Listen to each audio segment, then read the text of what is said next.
Ce matin, certains journaux ivoiriens ont protesté contre ce qu'ils ont appelé le retour du colon.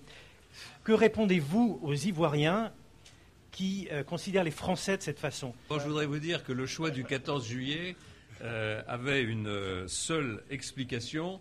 Il me permettait, tout en répondant à l'invitation du président Ouattara et du gouvernement ivoirien et à la demande que m'avait fait le président de la République française de venir ici pour consolider les relations économiques entre la France et la Côte d'Ivoire, la date du 14 juillet me permettait aussi de venir fêter la fête nationale avec la communauté française en Côte d'Ivoire, qui est très importante et qui a subi, elle aussi, les conséquences de la crise grave que la Côte d'Ivoire vient de traverser.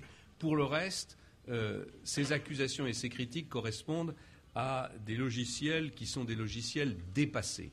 Et j'appelle tous ceux qui continuent à vouloir évoquer les relations entre la France et l'Afrique en parlant de France-Afrique à changer de vocabulaire et à changer de logiciel. Tout cela n'a plus rien à voir avec la réalité des relations qu'il y a entre nos deux pays.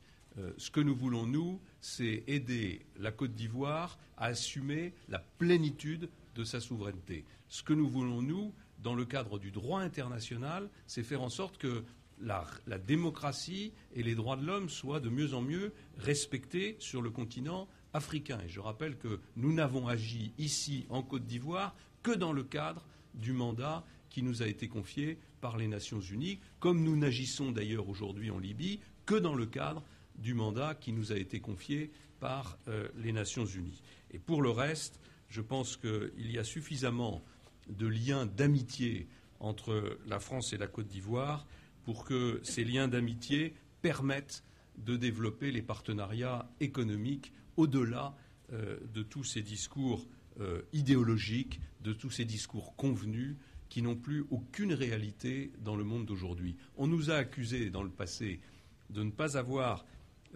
compris suffisamment tôt les changements du monde, de ne pas avoir compris suffisamment tôt que la chute du rideau de fer hier, les révolutions arabes aujourd'hui étaient en train de dessiner un XXIe siècle qui allait être complètement différent du XXe siècle. C'est vrai que nous avons parfois un peu tardé à le comprendre, mais aujourd'hui, nous assumons l'ensemble de nos responsabilités dans le cadre de ce nouveau monde qui est en train de se construire. Par contre, les observateurs et les commentateurs qui continuent à parler de relations coloniales entre la France et l'Afrique, eux, n'ont pas encore compris la nature des changements qui ont affecté le monde. Donc je leur demande de faire cet effort de remise à jour de leur logiciel et de compréhension du monde.